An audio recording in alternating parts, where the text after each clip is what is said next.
Assalamualaikum warahmatullahi wabarakatuh. Syukranillahi ta'ala amma ba'du. Yang terhormat kepada dosen pengampu yakni Ibu Nugrahani Febriana Sari, SPD MAR. Saya dengan nama Arsa, kelas PCKRA 2 dengan NIM 85201230079. Baiklah, langsung saja saya akan mempresentasikan sejarah tentang apa itu sejarah pencaksilat yang ada di Indonesia. Oke. Para ahli sejarah pencaksilat Indonesia memperkirakan bahwa bela diri ini sudah ada sejak abad ke-7 Masehi.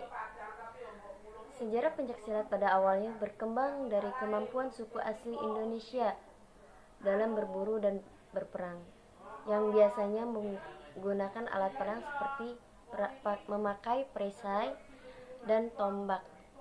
Nah, penemuan tersebut pun sesuai dengan sebuah artefak senjata dari zaman Hindu Buddha yang dipenuhi dengan pahatan relief tergambar kuda-kuda sebagai gerakan dasar pencaksilat, yang juga dapat di Candi Borobudur dan Candi Prambanan. Kemudian, pada sekitar abad ke-14, pencaksilat mulai berkembang dengan sangat pesat hingga mencapai seluruh Nusantara. Seni bela diri ini dijadikan sebagai bahan latihan di spiritual di berbagai pesantren oleh para penyebaran ajaran Islam. Tidak hanya itu, pencaksilat mendapat pengakuan sebagai bela diri yang telah menjadi para penduduk berani berperang melawan para penjajah. Sejak pencaksilat di Indonesia ada dari zaman nenek moyang. Apabila dilihat sejarahnya, pencaksilat telah ada dari zaman nenek moyang dan diturunkan dari generasi ke generasi. Gerakan kemudian berkembang seiring dengan keterampilan suku-suku Indonesia dalam menggunakan perang, perisai, dan tombak. Pada masa kerajaan Sriwijaya, seni bela diri asli Indonesia ini diperkirakan telah dikuasai oleh seluruh penduduk Nusantara. Pada zaman kerajaan, kemampuan bela diri yang tinggi memang sangat diperlukan dalam mempertahankan kekuasaan atau wilayah, supaya tidak ditaklukkan oleh kerajaan lain. Untuk itu, para zawar atau ahli bela diri memiliki tempat yang tinggi di daerah masyarakat karena dianggap sebagai tempat untuk berlindung.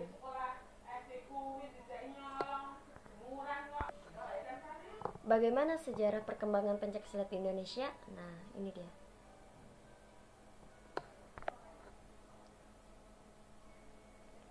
Oke.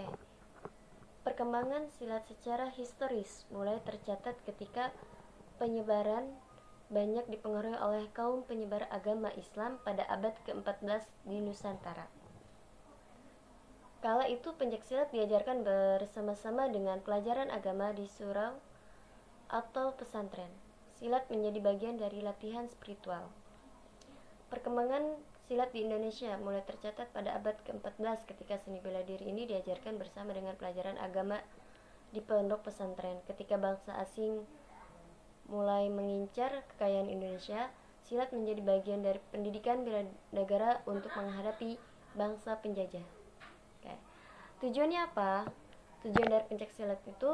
Adapun tujuan dari pencaksilat ialah tempat menyalurkan bakat dan minat bagi generasi yang memiliki hobi olahraga, khususnya bela diri, membentuk masyarakat berjiwa sehat, berpikir cerdas, dan berprestasi. Dengan berjalannya waktu, pertumbuhan pencaksilat atau perkembangannya pencaksilat pada zaman kemerdekaan amat pesat dengan terbentuknya wadah organisasi Ikatan Pencaksilat Indonesia atau disebut dengan IPSI tahun 1948. Pencaksilat merambah ke mancanegara pada tanggal 11 Maret 1980 atau disebut dengan IPSI, yang didukung oleh 4 negara yaitu Indonesia, Malaysia, Singapura, dan Brunei Darussalam, membentuk Federasi Pencaksilat Internasional disebut Persekutuan Pencaksilat Antarbangsa atau Persilatan. Mungkin cukup sekian, hanya itu yang bisa saya sampaikan. Kurang dan lebihnya maaf. Wassalamualaikum warahmatullahi wabarakatuh.